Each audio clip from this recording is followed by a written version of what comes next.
Assalamu alaikum. Bonjour à tous. Aujourd'hui, je me permets de publier une vidéo sur un sujet qui concerne toute la communauté musulmane. Ce sujet concerne les boissons de la marque Coca-Cola Company. Alors je parle bien évidemment de Coca-Cola, Fanta, Sprite et toutes les autres boissons de la compagnie. Disons-le sans détour, dans le Coca, il y a de l'alcool. Et ce n'est pas une information étendue par un frère qui l'a entendu par un frère, qui l'a entendu d'un cher, qui lui-même la tient d'un autre cher, ami d'un scientifique qui travaille dans une société en étroite collaboration avec la firme Coca-Cola. Non, l'information vient directement du service consommateur de Coca-Cola.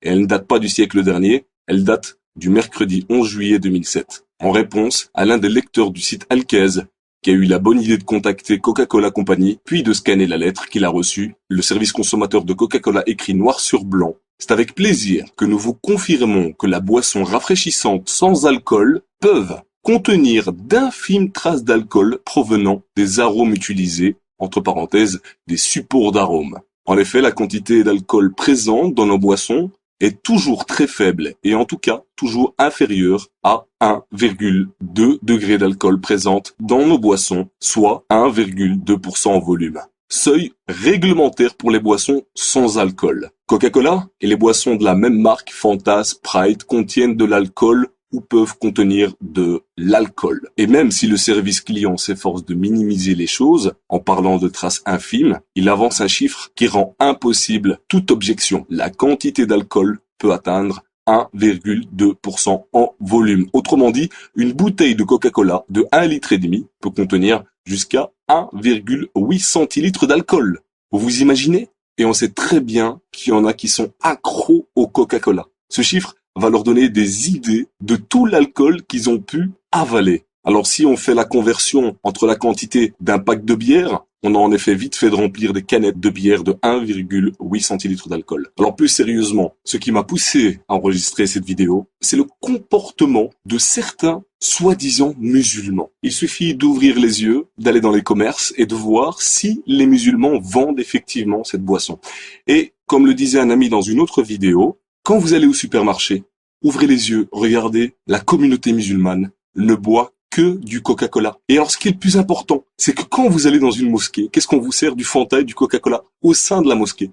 Alors, à part le fait qu'il y a de l'alcool, sachez que boire du Coca-Cola, c'est financer, je dis bien, aider le gouvernement israélien à tuer chaque jour des Palestiniens. Vous imaginez le nombre d'argent que vous avez pu donner dans votre vie à la compagnie Coca-Cola. Pour ma part, il est inconcevable de donner 1 centime à Coca-Cola ou à toute autre société ou entreprise sioniste. Sachant qu'un jour je vais passer devant Allah Azza wa Jal, notre créateur, et qui me posera la question: as-tu aidé les sionistes à tuer des frères musulmans? Que répondrai-je à ce moment-là? Non? Alors il suffit d'aller sur internet et de regarder les commentaires des consommateurs musulmans pour se rendre compte de la gravité de leurs commentaires justement. Et à ce juste titre, je vais vous lire quelques propos de consommateurs musulmans. Le premier: franchement, c'est le cadet de nos soucis. Quand les Palestiniens meurent sous les canons et les tortures, et que vous vous intéressez aux bulles du Coca-Cola, qui sont halal ou haram, vous faites pitié. Alors franchement, c'est cette personne qui me fait vraiment pitié. En achetant les marques Coca-Cola, c'est financer justement les meurtres et les massacres envers les Palestiniens. Alors un autre commentaire qui est beaucoup plus poignant: je bois du Coca-Cola, du Fanta et du Sprite régulièrement, et je n'ai jamais eu la gueule de bois. Cessons de chipoter sur des constructions de phrases tout à fait claires. Moi j'estime que Coca-Cola est bien claire dans ses propos et on devrait la remercier. Cela prouve leur professionnalisme. Elle aurait très bien pu nous dire: il n'y a pas une goutte d'alcool dans le Coca. Alors là, c'est la meilleure. Clairement, cette personne, en remerciant Coca-Cola Company, encourage les meurtres, les tortures, les bombardements que commet Israël envers le peuple palestinien. Et puis, l'alcool n'est pas la seule raison de boycotter Coca-Cola. Vu qu'il suffit de prendre une petite étiquette autour d'une bouteille de Coca-Cola, que ce soit en français ou en arabe, et de l'inverser, de voir ça au verso, et vous pourrez lire clairement, écrit en arabe: Nomka, no Mohammed. Astaghfirullah al-Azim. Quelle calomnie. Ça ne s'arrête pas là. Ça s'appelle des messages subliminaux, des messages cachés en quelque sorte.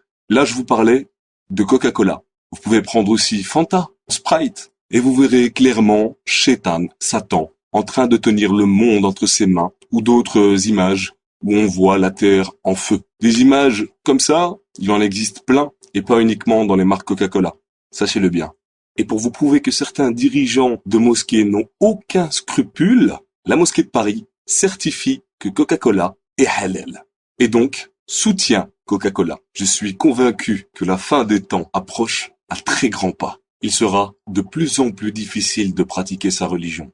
Le prophète Mohammed sallallahu alayhi wa sallam dit en ce sens que viendra un temps où la condition de celui qui voudra rester ferme sur sa religion sera comparable à celle d'un homme qui tient une braise dans la paume de sa main. Rapporté par Tirmidhi. À la fin des temps, il y aura des dévots ignorants et des connaisseurs pervers. Quand vos savants apprendront en vue de gagner dinars et dirhams. Viendra au sein de ma communauté des gens qui considéreront l'adultère, le port de la soie pour les hommes, le vin et les instruments de musique comme licites. Rapporté par le Bukhari. Salama, qu'Allah l'agrée, rapporte que le messager d'Allah sallallahu alayhi wa sallam a dit: viendront après moi des émirs dont vous agréez certaines choses et réprouverez d'autres. Celui qui les réprouve, c'est innocenté, et celui qui les désapprouve est préservé. Mais le péché ne touche que celui qui les agrée et les accepte. Les compagnons dirent: ne devons-nous pas les réprouver par l'épée? Il répondit: non, tant qu'ils accomplissent la prière. Muslim. Nafi rapporte que lorsque les habitants de Médine dénoncèrent le pacte d'allégeance à Yazid ibn Muawiyah, ibn Omar réunit ses domestiques et ses enfants et dit: j'ai entendu le messager d'Allah sallallahu alayhi wa sallam dire: on dressera un étendard pour chaque traite le jour de la résurrection. Et nous avons prêté serment d'allégeance à cet homme conformément à l'allégeance légiférée par Allah et son messager. Je ne connais pas de traîtrise plus grande que de prêter serment d'allégeance à un homme conformément à l'allégeance légiférée par Allah et son messager. Je ne connais pas de traîtrise plus grande que de prêter serment d'allégeance à un homme conformément à l'allégeance légiférée par Allah et son messager, puis de le combattre. Et aucun d'entre vous n'a dénoncé ce pacte ou n'agrée cette dénonciation sans qu'il n'y ait une rupture totale entre moi et lui. Al-Bukhari.